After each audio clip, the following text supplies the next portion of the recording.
Well, hey, my name is Ryan Earnhardt from CreativeSoundLab.tv, where audio recording is an art form.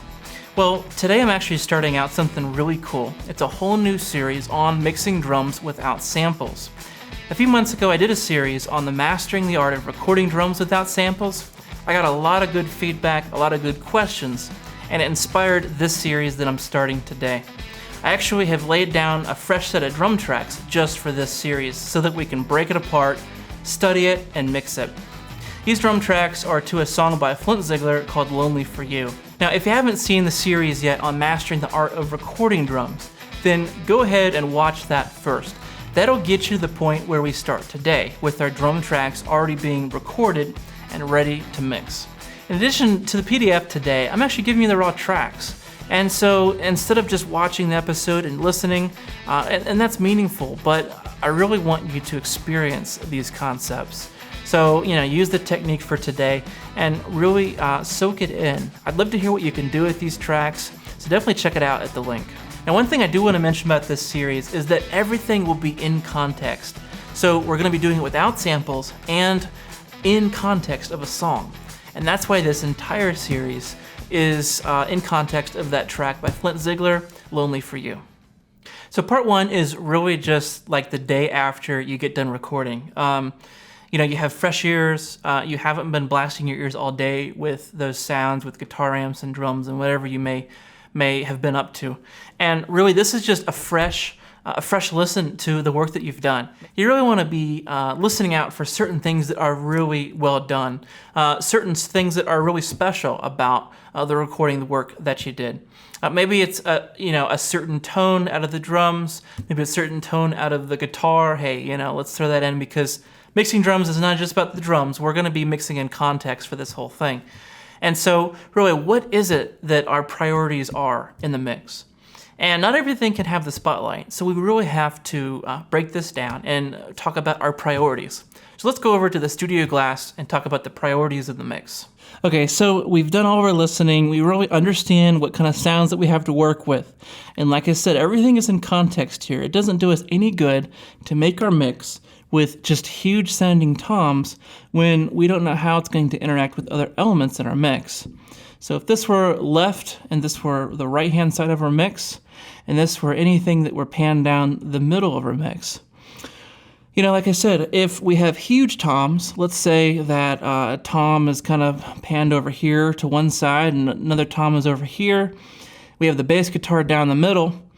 And if they all kind of share the same frequencies, we could really end up with a lot of mud, a lot of confusion of what's happening in that low end. And the toms could cover up the bass guitar. So we have to make decisions. Is the bass guitar really more important for certain frequencies than some of those frequencies in the tom? We have to really start thinking, what's a priority here, and how are we going to really address various issues?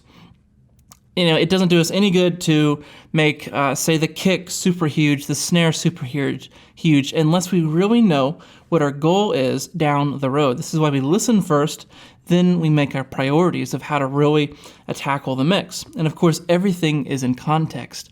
So let's say we have snare, and maybe the snare ringing the body of, maybe it's a nice warm sounding wood snare drum, but the ringing of it is actually right on a note that kind of interferes in a bad way with the vocalist. Maybe it's a kind of a tenor vocal kind of vocalist, and so we really have to make sure, let's not bring too much of that out with, say, compression, and let's be sure that using EQ that we can really make sure that that vocalist is the priority.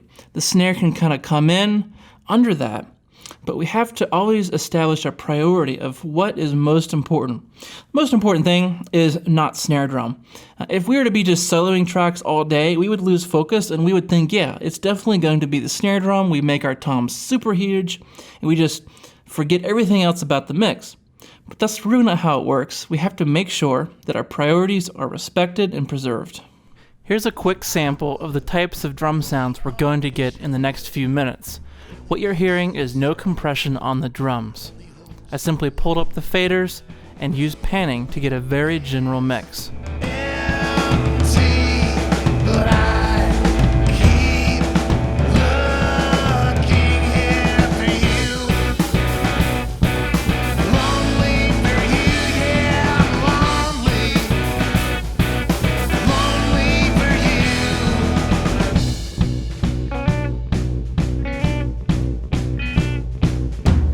Okay, so we're here at my DAW here, and really, I have all my tracks loaded in. Now, what I've done for this series is actually take a song by Flint Ziegler and re-record the drums, because I wanted to keep his drum track special to him. And so we're using the original tracks from a live tracking session of that song, and we've re-recorded the drum parts so that we can really stick to the exact methods of what I've been teaching you. I think on the day that we tracked the original tracks, I think I just used a mono overhead. I used a little bit different techniques. I was kind of experimenting that day. So I wanted to go ahead and retrack the drums so that everything was exactly to spec. And what I've done is actually done it 3 times. So I've done it with a Superphonic snare. I've done it with a Tama Swing Star snare drum. And then I've also done it with a Premier Olympic snare drum, I believe a mahogany snare drum. So we have kind of a few different choices here on snare drum that we can kind of play around with. The main track that we're going to be focusing on is going to be that Superphonic track. I think that was kind of probably the best one. Now, of course, that's all subjective, so hey, you may like a different one, but that's why I recorded 3, so we can really explore what it means to be changing out our snare drum and just that dynamic of changing it out. So, but let's go ahead and just pull up these tracks and really start to figure out what's going on. And this video is really about the mindset of everything. So, we've talked about just listening and then the priorities and then really just what comes first. And so really the first thing that I do is I pull up the overheads. I pan them and pull them up just to have a listen to what the kit actually sounds like. This is one person playing a multitude of drums, and so I'm treating it as one person. It's like one performance, okay? There's multiple tracks, but it is still one performance for that track. So I have to look at it as like a cohesive instrument, not a multitude of instruments, but one player playing a groove. So instead of starting with kick and dialing in stuff like that and dialing in stuff on snare, and I'd rather just, do a top-down approach where you get the big picture and then you fill it in with your close mics. So here's what it sounds like just with the overheads. Empty, but I keep looking here for you. Lonely for you, yeah, I'm lonely for you. Okay, so we have kind of a loud crash to this side. We have a softer, kind of trashy sounding crash to this side. We have a really nice snare sound. We don't have a whole lot of kick. We have some good tom sounds. So overall, pretty good job on the positioning, kind of the splitting the line down the middle of the kick and the middle of the snare. You can see how to do that in video 1 of recording drums without samples. But this is the method that I used, okay? Is exactly outlined in that, where I'm splitting it down from the side, okay? The line goes over the kick and over the snare. It's not the visual, it's the audible middle. So from here I can fill in the kick. That's usually what I do, and I've added nothing. This is just raw tracks, no effects. Here's what the kick sounds like with our overheads. Empty, but I keep looking here for you. Lonely for you, yeah, I'm lonely for you.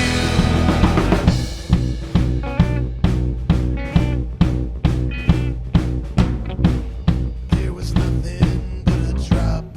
So obviously it's not very consistent. We want to be thinking about, okay, we definitely want compression there. And also these loud crashes, the compression would really help with that as well. So already we're just kind of making mental notes of like what we want to be doing. I also want to be adding some thickening elements to this. It does sound a little thin to me. So I'm just making notes, I'm just listening, choosing my priority, and making notes about what should come first. Here is the snare. Empty, but I keep looking here. So this is snare top and snare bottom. And just a quick word, all my tracks are labeled with unique file names. So when you download them, you can actually see them labeled as kick, snare, BOTT for bottom, tom, floor, OH left, OH right, RM left, and then RM right. And that just, instead of saying snare top, snare bottom, it's just snare and bottom. Instead of tom 1, tom 2, it's just tom and floor. Okay? So this is snare, this is bottom.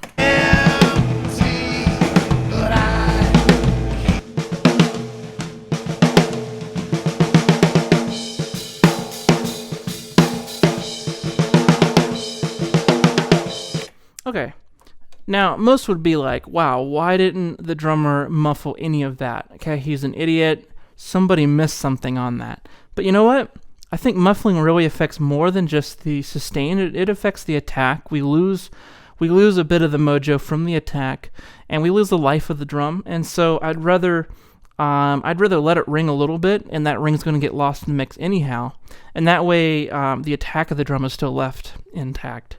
Then from the bottom, we get lots of nice clarity and fullness out of it. And these hopefully are adding together to also bring us low-end fullness as well.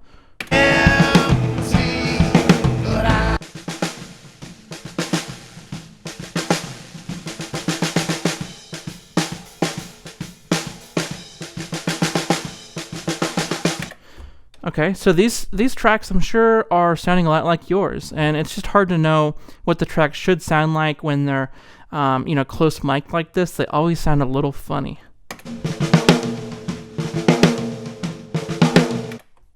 Okay, it's just all about how they're adding together and how we're mixing them together, and you just have to know what's going to be a problem to mix and what's not going to be a problem. And I just know that the snare ring, it could be a problem if we add a lot of compression, but I got a good feeling about this. I don't think it'll be really a big problem.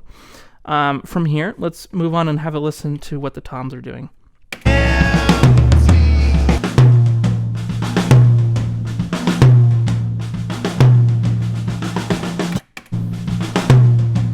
That sounds great. I mean, wow.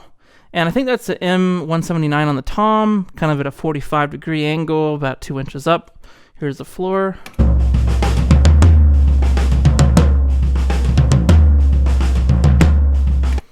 And so let's see how they fill in on the close mics here.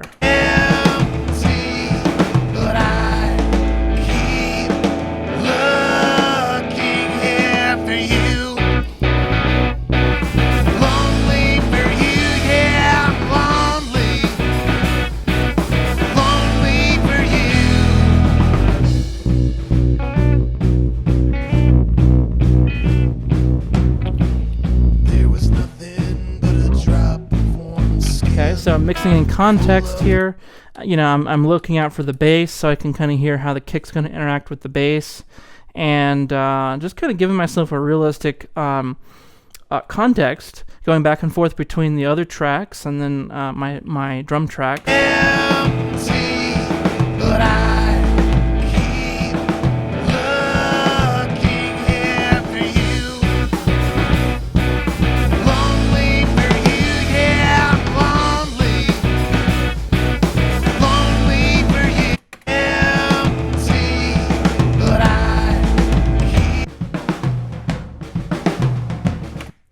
Okay, and I guess for this setup, the floor tom's kind of panned to the right, so...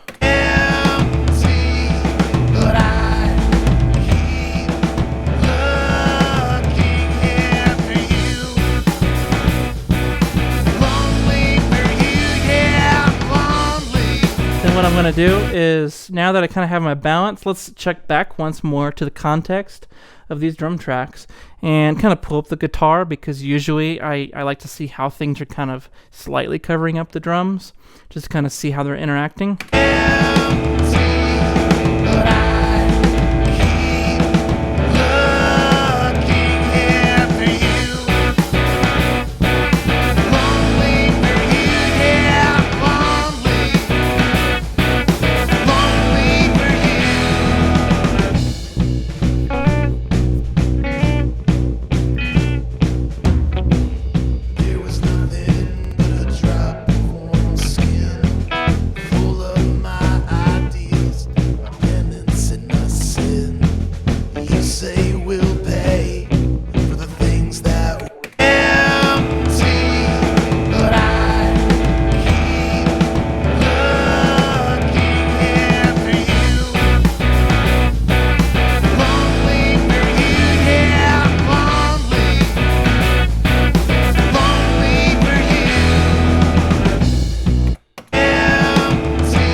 So really, I'm just kind of playing around with the mix, just kind of having some fun with it.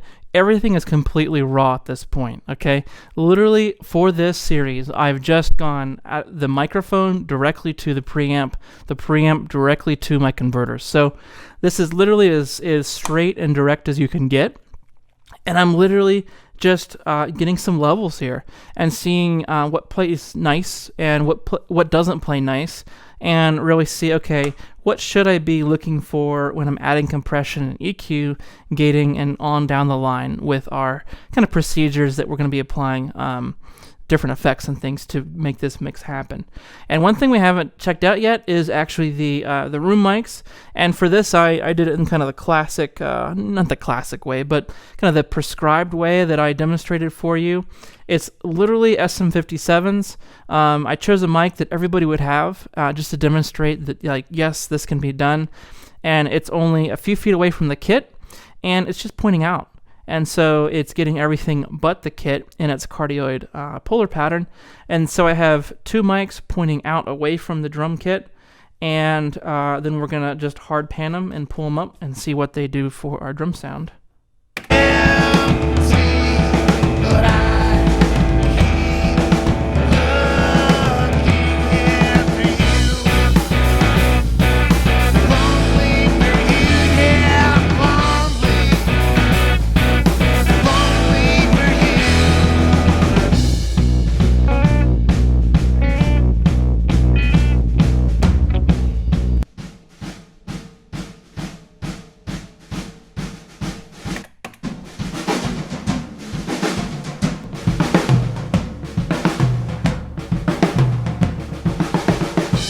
So this is with the room mics and with the overheads.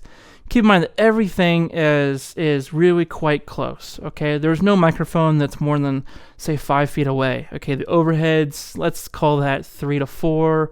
The room mics, let's call that 4. So everything's pretty close to the drum kit here. There's no mics that are like 20 feet away or anything like that.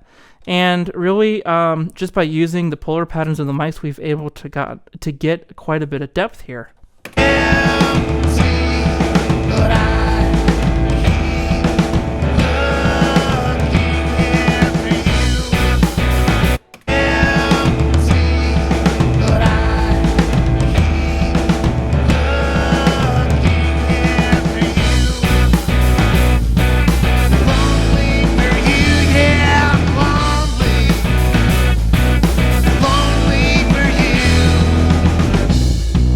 Okay, so really, now we understand fully what our mix is doing, okay?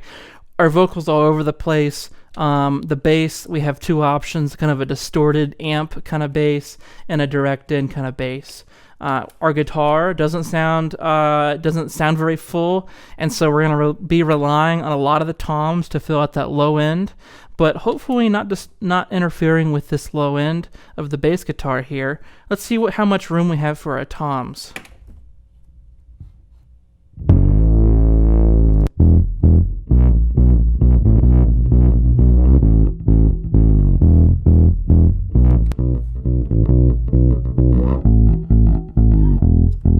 Okay, so it's kind of a kind of mid-rangey kind of sound. Go all the way back to our toms.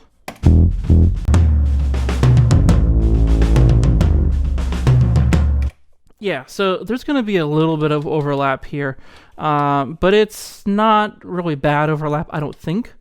Really, everything's sounding pretty good.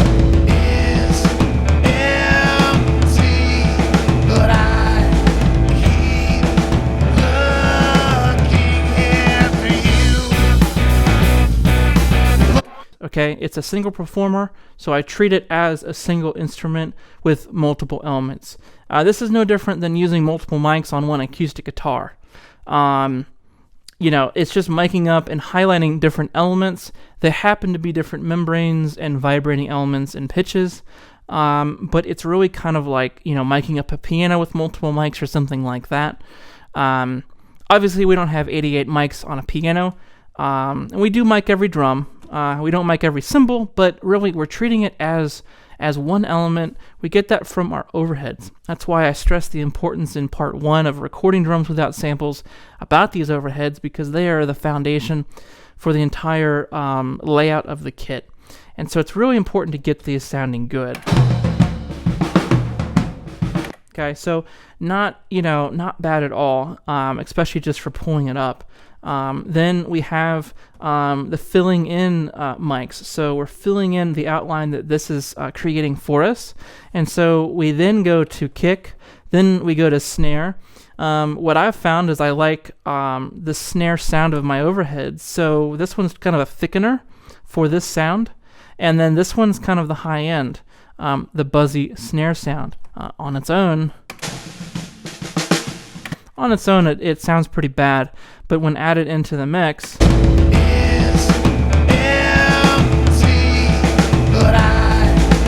and that's pretty high. That's really high up there. Without it,